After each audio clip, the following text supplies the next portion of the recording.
Jordan Peterson has a website, selfauthoring.com, where you can write about your future and your past and your goals and stuff like that. And it helps a lot of people. It's a good product, and I've recommended it to people, but I don't do it myself. And I think that's interesting and worth thinking about. Why do I think it's good for other people but not for me?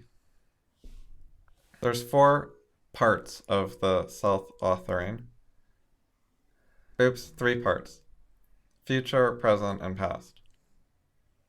So it's all about introspection and thinking about your life in a structured, productive way. And the reason that doesn't interest me is because I've already done that, and I do it routinely. Introspection is already integrated into my life on an ongoing basis, and I've already written like over 1 million words about it. And the main benefit of the self-authoring is to get people to write like 15,000 words of introspection about each of the 3 topics, past, present, future. And so for me, that's like a very tiny amount of introspection. It's sort of irrelevant and small. But for a lot of people who have done very little or none, it's a huge amount. It's a big step up, and it's really useful for them. Some days I just literally get up in the morning and open a text file and free write, and will write like thousands of words about what I've been doing lately, what I want to do in the future, my goals, my problems. Usually not past stuff, because I don't have stuff in my past that is inadequately analyzed that I know of. Occasionally I'll like think of some old thing and realize that I hadn't thought about it enough and give it a bit more thought. But in general, like everything that I know is important from my past, I've already thought about it, because if it's important, then I'm going to put thought into it as appropriate. So there isn't really an opportunity there to do something different. And so a lot of people, a reasonable amount of people, do some journaling or they write something themselves, but it's maybe not structured in the best way or as productive as it could be, or it's good in some ways, but it leaves some things out. And so trying it Jordan Peterson's way can fill in some gaps and include some things you are missing. So I think that's good for people, even if they do some introspection, like keeping a journal. But for me, I find that kind of structured guidance unhelpful because it doesn't fit my situation well enough, and because I'm already familiar with it and have already learned the parts I find useful. My life is too much of an outlier for a lot of standard life advice to be very useful for me, and standard ways of looking at life.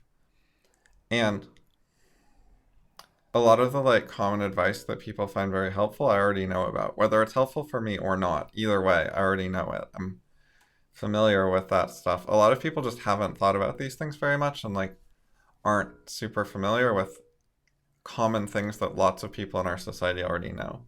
There's like sort of standard wisdom that plenty of people know, but other people find it like this big revelation when they first find it.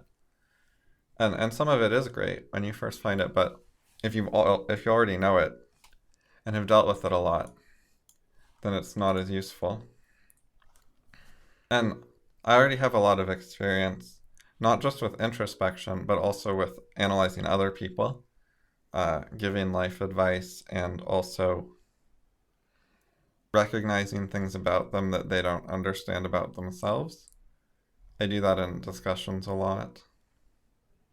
It's been important to me because I tried to have rational discussions with people. Things went wrong in quite a few cases. And so I analyzed what was going on, like what's up with these people? Why are they not approaching discussion rationally? And so I've learned a lot about what people are like. to help understand it and to understand what ways of relating to people and communicating with them and discussing with them will actually work with what people. Because I don't want to try to have a rational discussion with someone who isn't capable of it, where it's not going to work. So it's important for me to be able to tell the difference between different kinds of people and how interested in reason they are and how thoughtful they are and how honest they are. Honesty is a big one. People are dishonest with themselves so much and try to rationalize a lot of their suffering and tragedy. And so I see through a lot of that common stuff and have learned like what are, lots of common problems people have that they're not honest about, so I can recognize them better. In general, it's awkward to tell people something like, this advice is for you, but not for me. Sometimes it's okay, like, if it has to do with tennis and you play tennis and I don't, then it makes sense that I'm like, hey, I found this cool tennis guide. I'm not going to do it because I don't play, but maybe you'd like it.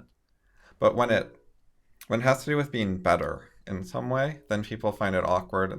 They think you're like arrogant and bragging, and they sort of don't want to believe you that you're better than them in the relevant ways, and that's why they need to do this thing, but you don't, because they don't like the implication that they're lower status than you, or they have a weakness you don't have, or something like that. People are very resistant to that. Sometimes they'll accept it, but a lot of times they don't really want to, and they look for ways to reject it.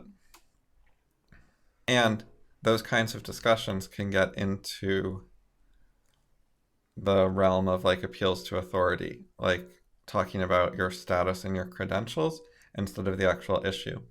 And that's a bad place for discussions to go. But it's hard to keep discussions 100% impersonal, because when you say things like people should do the self-authoring suite, it can help them be more introspective. Tons of people will just be like, oh yeah, you're right. Most people aren't introspective enough. And they think you're talking about other people. So if you don't personalize it at all and say, I think that this applies to you, then people tend to not apply things to themselves very honestly. So there's an actual problem that some level of personalizing in the discussion actually addresses. But if you say, hey, you should do it, a lot of times then people will say, well, have you done it? And so then you get drawn into the conversation as well.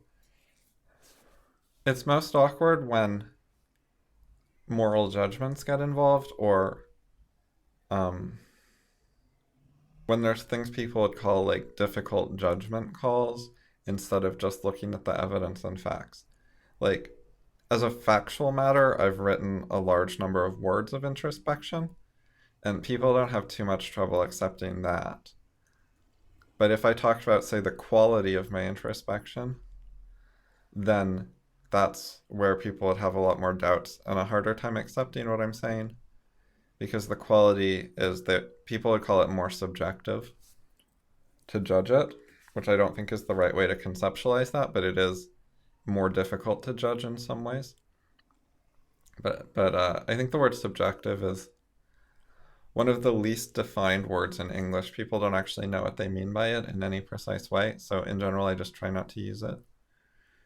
It's better to think about like what the things you actually mean are. Like, in this case, word count is a clear measure. Like, you know what you're measuring and how to measure it, so you can do that accurately, and it's pretty easy to be honest about. But quality of writing, how do you measure that? There's no clear way to measure, so you have to sort of make judgment calls about a bunch of different criteria that are themselves hard to measure. And so when people evaluate writing quality, they can't actually write down their whole thought process in a clear way and come to some meaningful, fully thought out answer. There's always some parts that are just like in their head and unconscious, and they're using a bit of intuition mixed in, and this means that different people come to different conclusions a lot more. There's a lot more disagreement about it, and the disagreement is a lot harder to resolve because people can't fully articulate their reasoning. And I'm not just talking about like dumb people or non-philosophers or something. Like, I can't fully articulate my reasoning on that kind of topic. It's very difficult. I can articulate more of my reasoning because of my philosophical skill. I know ways to do that, but not all of it. So I don't really have a conclusion. It was just some thoughts because I thought the topic was worth thinking a bit about and talking about.